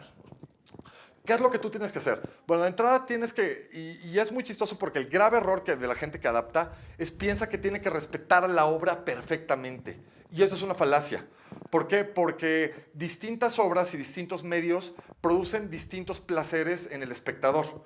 Es como si yo te preguntara, ¿qué es mejor, unos tacos o una coca? Son diferentes. Si tengo sed, pues quiero echarme una coca. Si tengo hambre, me voy a echar unos tacos. Igual pasa con de repente cuando uno tiene como cierta hambre narrativa, a veces te conviene leer una novela, o a veces quieres ver el teatro, o a veces quieres ver una película. Entonces, eso es lo primero que hay que entender. El peor error es cuando la gente dice, ay, el libro era mejor. Pues no puedes competir porque son medios narrativos distintos. Eso es como lo primero que tienes que entender. Lo segundo que tienes que entender es, una vez que tú leas una obra, una vez que vas a adaptar o tomaste la decisión o lo que quiera, lo que tienes que entender es, vas a extraer la esencia de esa obra, y en términos muy estrictos o muy técnicos, ¿qué es la esencia de la obra? Son los personajes, la situación y el tema. Si tú extraes de una obra los personajes, la situación, el tema, el chiste es que los sepas colocar en otro medio y puedes hacer los cambios que se te antojen y va a funcionar.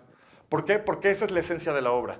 No los recursos narrativos, que esos son como particulares. ¿Sí me explico? Entonces, lo que haces es extraer la esencia de la obra. Una vez que extraíste la esencia, olvídate de la obra original, tírala a la basura y construye una película a partir de lo que hay.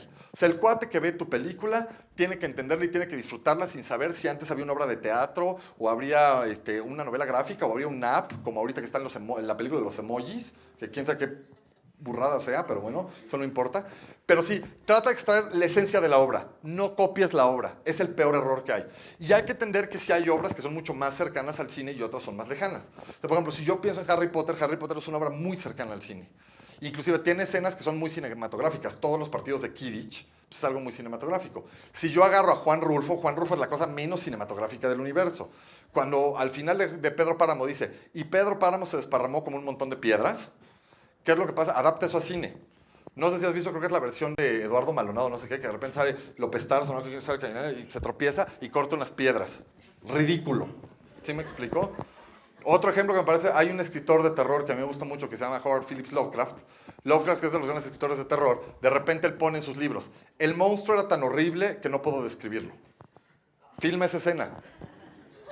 Es literaria, no es cinematográfico, ¿ok? Entonces, tienes que entender que si agarra una obra cercana a lo cinematográfico y a partir de ahí extrae la esencia de la obra. No copies la obra, es el peor error a la hora de adaptar. Bueno, comentabas sobre las repeticiones de los personajes, o sea, como en un ámbito estereotípico, ¿qué peso tiene sobre ti los estereotipos? Mira, hay esta falacia guionística que también me cae muy gorda, que de repente es que todos los personajes tienen que ser profundos y trascendentales y no sé qué. No es cierto. A veces los estereotipos bien utilizados son una joya. Hay una película que a mí me gusta mucho que se llama The Cabin in the Woods, no sé si la han podido ver, La cabaña en el bosque, que los personajes son lo más estereotipo del universo, son los estereotipos más planos, pero gracias a eso la película funciona.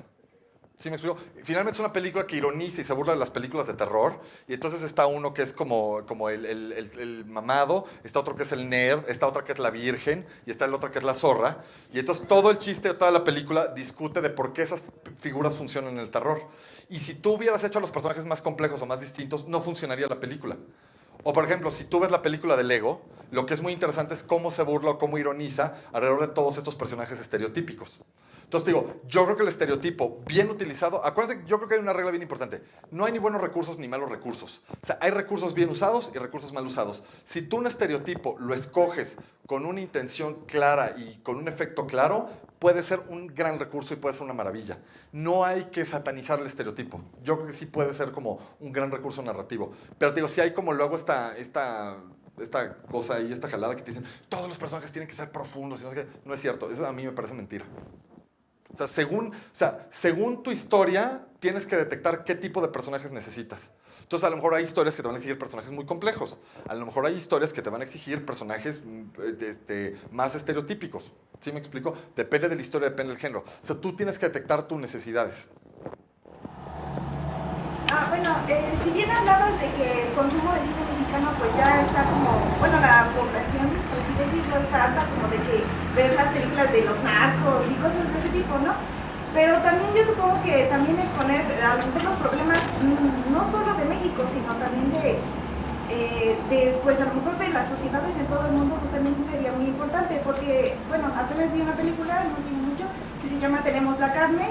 Entonces es una película de un escritor mexicano y que es su ópera prima, y sinceramente para mí fue como la crítica a la sociedad mexicana pues que mejor ha acertado, y a lo mejor sí pues mucha gente a lo mejor no lo conoce y pues no se van, a lo mejor la gente también odia también ver esos problemas siempre ahí pues presentes, pero creo que también es importante tener como en cuenta de que si no aceptamos esos errores y nosotros como estudiantes para hacer guiones o creadores de cine, pues creo que es más importante también decir, ¿sabes qué quiero mostrar? Para que también, de alguna manera, como el cine tiene ese poder de cambiar ideales a veces, y creo que también sería muy importante. Entonces, mi pregunta sería, ¿qué oportunidades tenemos todos los que tienen pues esa mirada de decir, quiero empezar a dar una idea diferente de, pues que sí tenemos el poder de cambiar a lo mejor el pensar del cine mexicano?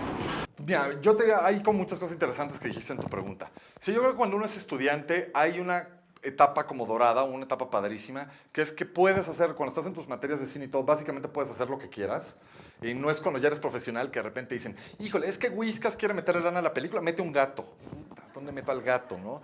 Oye, o sea, ¿sí me explico? Ya no tienes como todas estas exigencias de actores, productores, financieros y todo este asunto. Entonces, es una cosa muy padre cuando uno es estudiante, que tienes como la libertad absoluta. Y creo que cuando uno es estudiante, cuando más tienes chance como de experimentar y equivocarte, ¿sí me explico? Es un poco como cuando uno es soltero, que uno experimenta y se equivoca, igualito. Entonces, ¿qué es lo que va a pasar? Que sí, uno puede tener como la idea que quiera, o uno puede tener como la intención que quiera, o uno puede tener como el deseo que quiera, pero también hay que evaluar qué tan factible es que sea a cabo y cómo lo podríamos hacer más factible de que se lleve a cabo. ¿Sí me explico? O sea, ¿a qué voy con esto? ¿A qué voy con esto? Yo creo que, dado las circunstancias de todo, no solo nuestra preocupación debería ser hacer películas, sino tenemos que inspirar a que la gente vaya a verlas. O sea, hay una competencia brutal en las salas de cine, en el internet y todo. No solo tienes que hacer la peli, tienes que inspirar a la gente que la vea. Si no le inspiras, o sea, yo sí la verdad, cuando haces una película es un esfuerzo o sea, escribir el guión es un esfuerzo aproximadamente de 3 a 8 meses, a veces más. Entonces, si yo hago ese esfuerzo, yo quiero que la gente vea mi película, ¿sí me explico? Yo a mí, cuando tengo muchos colegas cineastas que quiero mucho y te dicen, es que la película la hice para mí. Pues, brother, yo sí la hago para que la gente la vea. Esa es un poco como mi intención, ¿no?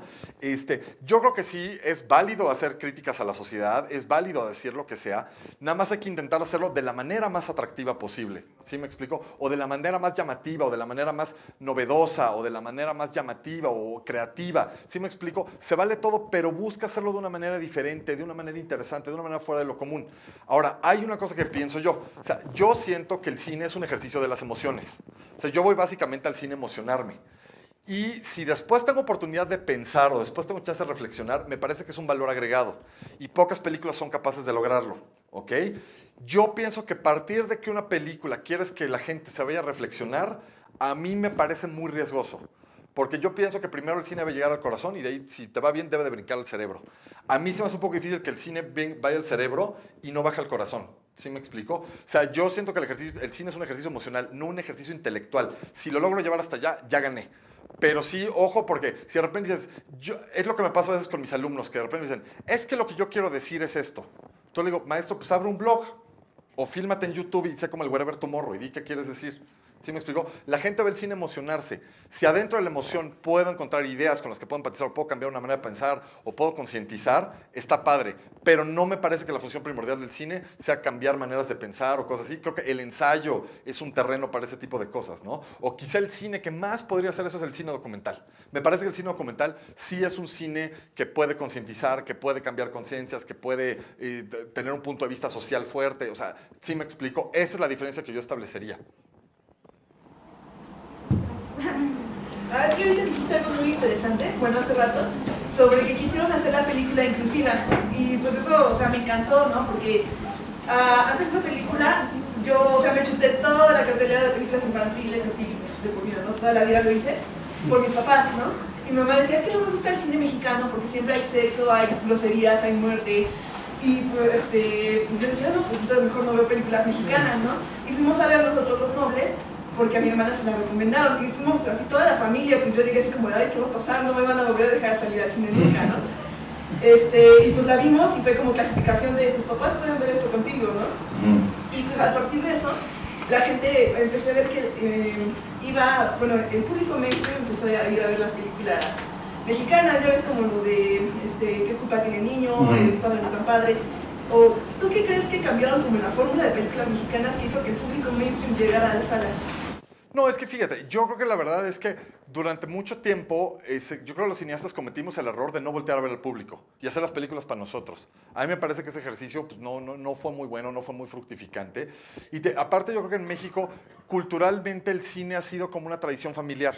O sea, tú te vas el domingo, nos vamos al centro comercial, compramos 3 helados, nos compramos unos tacos y nos vamos a meter al Cinemex. Entonces creo que este tipo de películas lo que hacen es que juntan a la familia. ¿Sí me explico? Y entonces pues ya tienes ahí, estás con el tío, con la tía, con el abuelito, con la abuelita. Esa fue una cosa que yo siento que hizo la película o que logró la película, ¿no? Entonces eso es como bien importante y ahí yo siento que cambió un poco la cosa. Porque te digo, antes te metías a ver una película mexicana y fíjate, no es necesariamente un asunto de censura, pues, de que, ay, el sexo está mal o las groserías están mal. Digo, las groserías creo que si yo ahorita las apunto en un pizarrón, pues todos ustedes se las saben y todos ustedes probablemente las dicen. Digo, el sexo, pues sabemos cómo funciona, no es tampoco así como algo que nos va a espantar, nos va a fuera de lo común. Pero sí yo siento que son recursos que no necesariamente son inclusivos al público, o si los vas a utilizar, procura ser ingenioso. O sea, era lo que les decía, les decía a los alumnos. O sea, vieron, no sé si vieron la de Civil War, que finalmente se pelean el Capitán América y se pelea con Iron Man. O sea, ¿qué pasa si de repente Iron Man le dije, chinga tu madre, puto, huevos? O sea, ¿tú crees que, o sea, este cuate le está pegando y lo está humillando? ¿Tú crees que él tiene el deseo y la intención o sea, le podría decir esas cosas? ¿Sí me explicó? Sí está enojado, sí está prendido. ¿Pero por qué no se las dice? Porque es un héroe. Y un héroe no lo quieres ver, o sea, un héroe es aspiracional, quiere ser como él. ¿Sí me explicó? No puedes ponerle estas cosas que son tan tremendas. ¿Estamos? Entonces te digo, a veces son recursos y te digo, a lo mejor si tú sales y ves a alguien diciendo groserías, pues se puede ver bien o mal o lo que tú quieras, pero en pantalla, en una pantalla enorme y todo, ver a alguien diciendo groserías, a veces no es agradable, no se ve padre. ¿Sí me explicó? Y de repente la típica discusión que tengo con colegas, es que en la realidad hablamos así, sí, pero es una película, no es un documental. En un documental, si quieres poner groserías, ponlas, ¿ok? Pero en la película es como una visión perfeccionada de la realidad, o es una versión estilizada o mejorada de la realidad. O sea, no quieres ver estas cosas tan tremendas de la realidad. Entonces, digo, eso es lo que yo creo que sí es como importante considerar. Y digo, y no porque no digamos groserías, o no digamos sexo, o no nos emborrachemos, o no hagamos estas cosas. No es un rollo de ser mojigato. No sé si me expliqué o no sé si dejé claro el punto. Nosotros los Nobles, ¿a cuántos países fue adaptado? Hasta ahorita lleva 2 adaptaciones, que es Italia, Belli di Papa, Colombia, que es Malcriados, y creo que en algunos países más estaban evaluando la adaptación o no. Yo escuché que Brasil también. ¿Brasil también? Bueno, pues esa no me la sabía. Yo estoy de acuerdo contigo en la cuestión de los públicos, o sea, que hay que conocer al público y que es el participante número 1 pues, en la industria. O sea, de él depende que funcione absolutamente todo, y pues la materia prima obviamente es una buena historia de esa industria. Si no hay buenas historias, no va a suceder tampoco absolutamente nada, porque no van a atraer público y el resto del aparato no se prende. También concuerdo contigo en que pues, hay que encontrar un público, que es imposible hacer un cine que sea universal, a lo mejor en esta manera, pero cómo se puede hacer mucho más transversal. O sea, si yo aquí voy al nicho de familias, por ejemplo en México, ¿cómo lo hago para que mi historia, sin que tenga que ser adaptada, también brinque a España, Argentina, Chile? Porque los gringos lo hacen muy bien, pero los mexicanos siento que nos falta un poquito de visión hacia afuera, o sea, hacer historias más universales, pero en el sentido de que sean más entendibles para otras culturas. No, y fíjate, y tiene que ver con lo que platicaba cuando me ha tocado ser asesor de guiones, cuando me dicen, es que esta historia es para México. Y digo, o sea, piensa qué pasa si la ve un argentino, piensa qué pasa si la ve un africano, piensa qué pasa si la ve un ruso. O sea, el chiste es que le gusta a cualquiera. No te claves con eso, es que es para México. ¿Sí me explicó? Esta parte, por ejemplo, de estos cineastas, ¿no? Por ejemplo, como decías de Alejandro Iñárritu, de Michel Franco, ¿por qué ellos no hacen un cine enfocado al público mexicano? Porque ellos son los que están como rompiendo esos paradigmas y están haciendo como otras cosas, por ejemplo con sus últimas películas, hasta el director de fotografía, ¿no? De Chivo. ¿Por qué ellos no se enfocan como en México? No, bueno, mira, yo creo que Iñárritu y el Chivo y eso es facilísimo, pues porque cobran en dólares y porque tienen todos los recursos a la mano. Aquí en México tienes que trabajar con limitaciones, con complicaciones, con todo esto. Pues ellos, o sea, es como decir, ¿en dónde prefieres jugar? ¿En los Pumas o en el Barcelona? Pues ellos ya se fueron al Barcelona. ¿Sí? Ellos pueden hacer el proyecto que quieran, con los recursos que quieran, con la creatividad que quieran. O sea, la verdad es que estos cuates sí son, o sea, la verdad son privilegiados y la verdad qué padre que tengan esta libertad creativa y esta libertad técnica, esta libertad operativa. Y la verdad es que son como, creo que un orgullo y una inspiración para todos nosotros, por un lado. El caso de Michel Franco yo creo que es muy distinto. O sea, yo creo que Michel Franco pues sabe finalmente el público al que va, él quiere hacer un cine para la crítica. O sea, mira, yo lo que creo que es importante es como que hay que ser congruente con lo que uno hace. Es como si yo te dijera, voy a fumar diario y no quiero que me dé cáncer. Pues todas las cajetillas dicen, si fumas te va a dar cáncer. Entonces, creo que hay que ser congruente y decir, bueno, yo a lo mejor quiero hacer una película que sea de arte y se gane los premios en Cannes. Y si uno lo hace así y te funciona, creo que es padre. Y creo que Michel Franco en ese sentido es muy congruente con su cine y perfectamente válido. O sea, ahora, hay una cosa bien chistosa, que a los franceses les encanta ver a los mexicanos miserables. Tú quieres pegar en Francia, pinta México como una mierda. Les encanta, ¿ok? Entonces creo que eso, él lo tiene como muy claro y está muy consciente de eso. Yo, por ejemplo, yo sí tengo muy claro y muy consciente que yo quiero que la gente sí vea mis películas. Es como mi esfuerzo.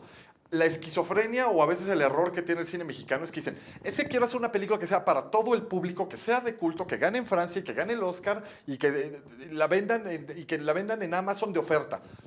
No, brother, o escoge uno o escoge el otro, ¿no?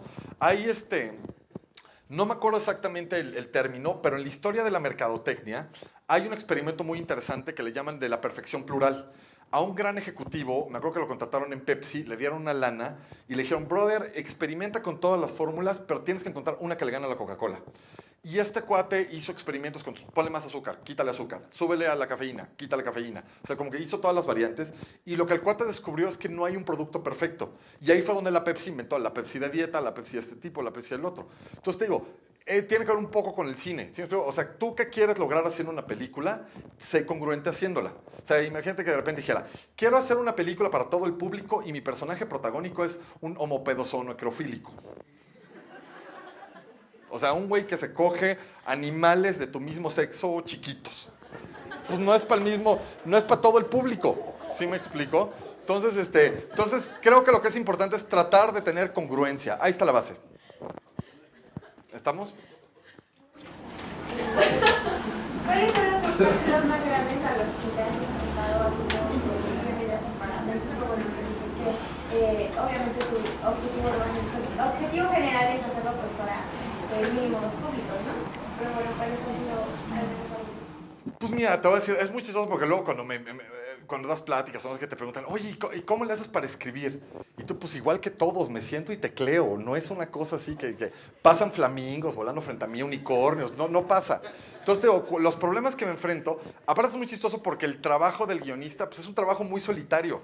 O sea, no es como el trabajo del director, que el director pues tiene un video assist y tiene el fotógrafo y tiene el asistente y le pone, oye, ¿qué tal está la toma? No, pues quedó medio floja. Bueno, repitamos. Cuando eres guionista estás solo en tu casa a las 5 de la mañana y si bien te funciona tienes un gato y haz con el que más puedes compartir tus crisis, ¿no? Y no contestan o se van o les vale queso, ¿no? Pero bueno, a lo que voy que es importante es, te digo, la primera bronca que tienes es la inseguridad. Si tú te sientas a escribir, o sea, te voy a decir lo que nos pasa, la típica que tengo analizada. De repente estás caminando y tienes una idea que está padre y dices, voy a hacer este proyecto que está buenísimo, está increíble, es lo máximo. Llegas a tu casa, prendes la computadora y está cargando el sistema operativo. Entonces te bajas y te comes 3 donas y ya te hiciste rosca un rato y todo. De repente subes, abres tu internet y ya vas a escribir. Entonces te metes a Facebook. Voy a escribir mi guión. A ver quién le da like. Y tú estás viendo ahí quién le da like y todo el asunto y todo. Y de repente ya te dices, ya me voy a poner a escribir. Y cuando empiezas a escribir... Las primeras líneas dices, qué bárbaro, soy un genio, estoy revolucionando el cine mundial, todos aplaudan, no sé qué. Y después de 5 hojas dices, esto es una estupidez, soy un fraude, soy un imbécil, estoy gordo, estoy feo, ¿por qué no me abortaron mis papás? Y ya te vas así a chillando a escribir.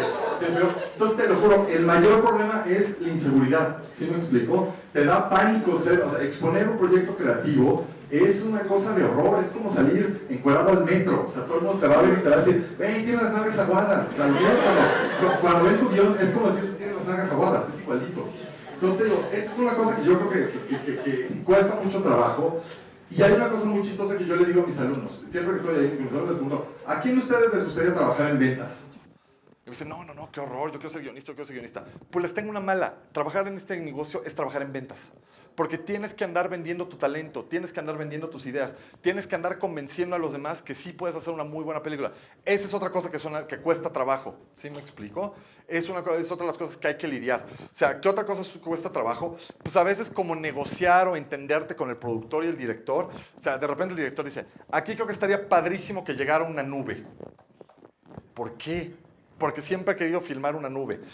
Puta, pues a ver, métele la nube a ver cómo, ¿sí me explico? Entonces, digo, negociar con el otro, o sea, darte a entender con el otro y llegar como a un consenso, a un concilio, es otra de las cosas como complicadas en este asunto. ¿Qué otra cosa es complicada? A veces que te paguen, tienes que andar persiguiendo, oye, ya págame, y lo amenazas y el otro, es otra de las cosas complicadas. ¿Qué otra cosa puede ser como complicada? Pues te digo, sobre todo siento que con la gente tienes que dialogar mucho y, o sea, mira, yo siento que el guionista, de alguna manera, cuando escribimos guiones, yo pensaba que la figura parecida es como el donador de órganos. O sea, finalmente tú vas a prestar tus imágenes, tú vas a prestar lo que tú sientes, tú vas a prestar lo que te sabe, lo que te prende, se lo vas a dar a alguien más para que él lo use, o para que él lo interprete, o para que él lo filme, o para que le ponga sonido. O sea, yo pienso que sobre lo más parecido a los nuestros somos los donantes de órganos. Entonces, ¿qué es lo que va a pasar? Que probablemente la película está padrísima en tu cabeza, pero el otro no la ve. Entonces tú tienes que tener la habilidad de jalarlo a tu mundo, de como meter a la gente a tu cabeza y transmitirle esa emoción, ese gusto, esa cosa que te prende, tienes que ser capaz de pasárselo al otro. Esa es yo creo que una de las cosas complicadas. Otra cosa complicada es el cine mexicano, es muy chistoso porque como depende de estos estímulos, las aprobaciones de estos estímulos están de acuerdo a ciertas fechas. Entonces hay una cosa que es un síndrome muy perverso en México, que es de repente abre la convocatoria de tal fondo, todo el mundo se vuelve guionista ese día y todo el mundo está escribiendo una película. Cierra el fondo, la gente deja de escribir. Entonces, uno de los problemas en México que tenemos son los guionistas de convocatoria. Cuando hay convocatorias se escriben, cuando no hay convocatoria. Es como si yo te dijera, la típica que a todos nos pasa. De repente es diciembre, te atascas de pavo y en enero, no, ya me voy a meter al Pilates. ¿Sí me explico? Y entonces vas 2 semanas al Pilates. ya bajas 2 kilos y el resto del año ya le vuelves a empacar a las carnitas, ¿no? Entonces, si quieres enflacar, pues tienes que hacer dieta todo el año o tienes que hacer ejercicio todo el año. En México escribimos cuando hay convocatorias y esa es como una bronca y te voy a decir cuál es, a dónde viene el problema para acá. De repente se acerca la convocatoria, te hablan 20 productores, tengo un guión espantoso, ¿lo puedes corregir en 2 semanas? Puta, y entonces agárrate y sin dormir y... No, todos los que somos colegas guionistas sabemos que cuando se acercan las fechas de la oficina es agárrate del techo. Porque te hablan para 20 proyectos y los quieren, o sea, los quieren en 2 semanas. Si imagínate que yo llegara con mi esposa y le dijera, mi amor, tengamos un hijo, me urge, lo quiero tener en 4 meses. Pues así como los niños tienen un tiempo de gestación, o sea, de repente 2 personajes que se veían y decían, ¿sabes de qué estoy hablando? Sí, lo sé. Y yo no tenía ni idea de qué estaban hablando. O de repente escenas de que un personaje prende un cigarro y se queda viendo la montaña 3 minutos. O sea, así nada más como... Entonces, ¿qué es lo que pasó? Que afortunadamente no nos dieron en el fondo, porque era una porquería lo que hicimos, pero ahí sí nos dimos cuenta de que, pues sí, puede haber poco tiempo, pero tienes que tratar de lograr la mayor calidad posible en el poco tiempo que te dan.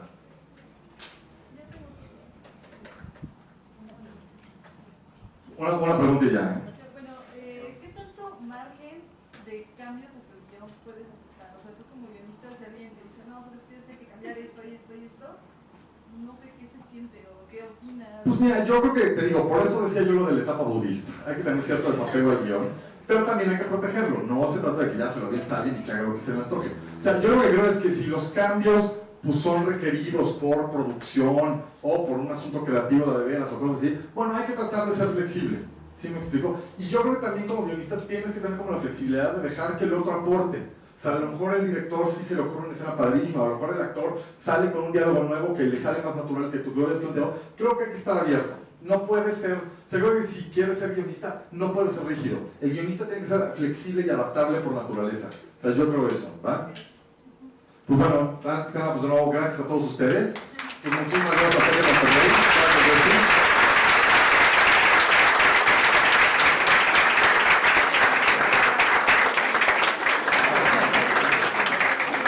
Gracias, muchísimas gracias. La verdad los chicos están encantados con el taller que les impartiste. La verdad la plática fue deliciosa. Te agradecemos mucho y esperamos el próximo año. buenísimo. Muchas gracias a todos.